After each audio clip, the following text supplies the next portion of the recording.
Episode 11 already. Since episode 10 was a direct and it was more of an announcement for Inkbee and the Luna Lane demo update, I'm going to take time to talk about a lot of the stuff in the channel and have more of a celebration for this episode. I've also been promising you guys longer episodes, and then I keep posting 2-minute videos, and I'm really sorry for that, and there's a very, very good reason for that. The reason for that is that the update that I did to the Luna Lane demo was in anticipation for the real Luna Lane 2.0 demo, which is going to blow your guys' mind, and it is going to be crazy. And I've been working very, very, very hard lately on it. Today I'm just going to show you a little tiny bit of some of the things, and we're going to look at the Let's Plays people were making for the original demo. We're going to talk about community stuff, and it's going to be really fun. The first thing that I wanted to do was make player feedback feel really, really nice. And I noticed an issue with the player feedback, and I did as many things as I could. I started adding effects, doing screen shake, you know, all of those things, flashes, and none of it was really working. And I realized that most of the player feedback, the issue was that the character that I drew didn't really coincide properly with what was actually going on in the world. The character was really stiff, he didn't feel important. The art style was really ugly. It kind of looked like Microsoft Paint, and I told you guys originally that it was a placeholder, and I was going to get around to it, but I'm not that experienced in pixel art, and humanoid shapes and, you know, things like that were really difficult for me to nail down and to get properly done, and if I wanted to do it, I wanted to do it right. So I got in contact with Over 9,000 Nukes. He's actually the artist for the game called Below the Stone.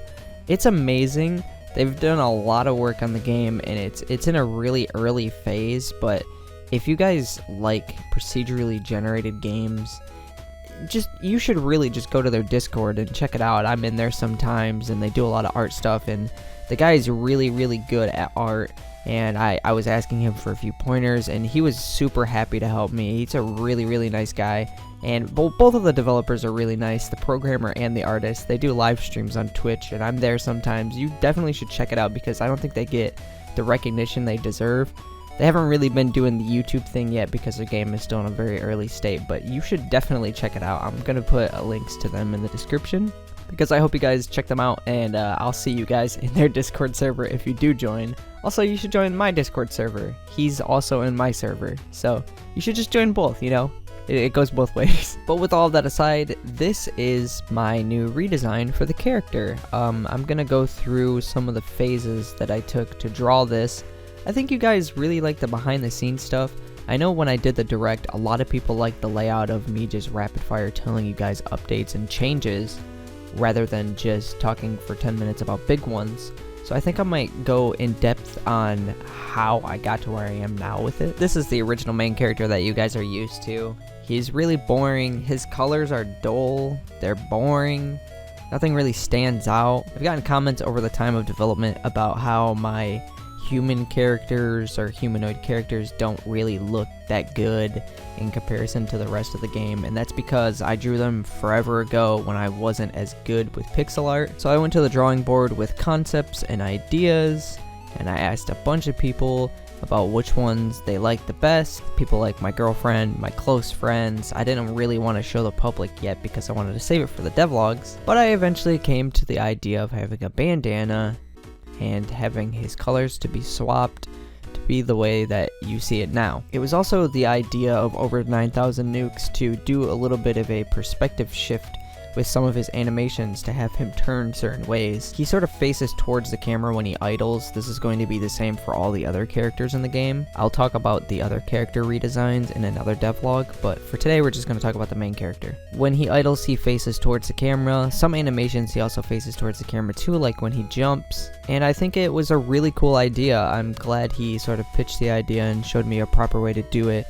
and I think it came out really, really good. It took me, I think I've been working literally all week just trying to get this character to look and feel good in the game. Some of the animations I might need to rework if you guys tell me there's something weird with them, but I'm pretty happy with it all around. Now let's shift gears to combat. Combat is going to be completely different in the next update, which is fitting because it's going to be the 2.0, the combat update. I did my sort of quote-unquote combat update to the demo That's not the real combat update. The combat update is going to be coming sometime. I don't know if it's going to be soon because there's going to be some pretty big changes to the game. Of course, I'm not going to show you the super exciting stuff today because, you know, I got to save that for other devlogs. But today I'm going to show you the nerfs to the boomerang. If you look, the boomerang is super slow now. When it actually hits something, it sort of stays in place for a little bit and then it comes back. It also doesn't instantly come back. And there's sort of a little moment where you can't throw the boomerang again. You also cannot throw the boomerang while you're jumping. All of these changes were necessary. They weren't changes because I hate the boomerang. They're changes because the boomerang was so overpowered that any card ability that you had was nullified. It didn't matter. You don't need to use the close card. You don't need to throw the forks because the boomerang is so overpowered that who cares if you want to use the ability. So watching a lot of people play the game, nobody ever used the abilities because they were pretty much pointless because the boomerang could just insta-kill anything, and if it couldn't insta-kill it, you could throw it so fast that you could kill pretty much anything in like 2 seconds. You could actually beat the boss in like 15 seconds if you just stand right next to it and spam it. I was basing it on the idea that in Mario Odyssey, you know, every enemy is pretty much has the same health and stuff like that, and that doesn't really translate into a Metroidvania game. So enemies are going to have varying numbers of health. There's going to be different cards that are sort of different weapons that are going to do different amounts of damage. For now, you've got a sneak peek in that where the close card does 2 damage instead of 1, but it's still not ideal because, you know, the boomerang was super overpowered. So these nerfs were necessary. Tell me what you think about how it looks. I've also changed some of the visuals. The particle effects aren't as crazy anymore. There used to be way too many particle effects on it. There's also some hit effects when you hit certain things, but you'll see more of that later. I can't kill any enemies in this video because they'll spoil something, but I hope you guys like the change. I think it's pretty nice. It kind of sort of gives a really cool player feedback for whenever you hit something because the boomerang sits for a second and then it comes back. I kind of really like it. The speed of it feels a lot better. It doesn't just instantly zoom back to you. I like it all around. Alright, that's all for talking about Luna Lane today. Now we're going to talk about the Let's Plays that people made for Luna Lane. And I want to say when the 2.0 demo comes out, if you've made a Let's Play, or if you want to make a Let's Play, that'll be the time to go back to it or to go to it for the first time. And yes, I will be showing off your Let's Plays in a video just like this in one of the devlogs. Every single person that does it, I don't think I'm gonna get like 500,000 people to do it, but if a lot of people do it, yes, I will try to take all the time to do it. I do watch all of them. I've actually watched a few of them a couple times because I just really like it. So people have sent me private videos of them playing the game too, like ones that weren't uploaded to YouTube for the public to see. First, we're gonna jump into Jake McNeil's Let's Play of Luna Lane, which is actually really exciting to see that he played it. He actually has published a game called Crosswalk the Game, and he's also working on a new game right now. I love his devlogs. They're one of my favorite devlogs to watch. I have no idea why. I just really enjoy watching them. They just entertain me so much. Yes, I'm going to put links to his YouTube channel in the description and link to the video of him playing the demo. Did he just kill his own jellies? Next up is the Luna Lane Let's Play by Philreco.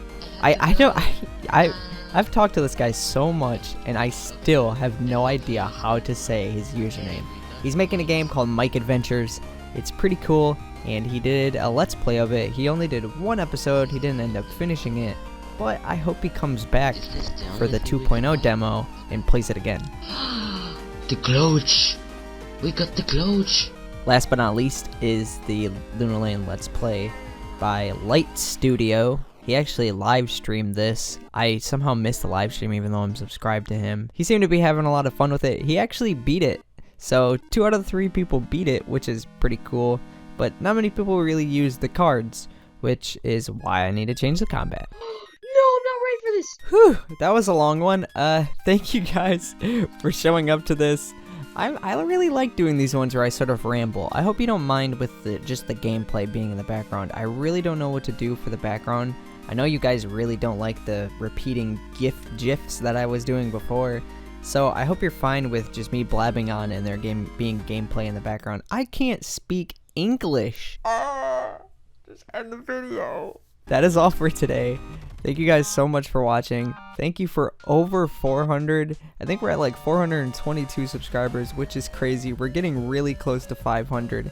Thank you guys so much. I'm really committed to this project and to making it feel and be great, and to really make sure that everyone that's subscribed and everyone that enjoys the game will get a really good thing to look forward to and to play. Anyways, that's it for today. I will see you guys in the next devlog.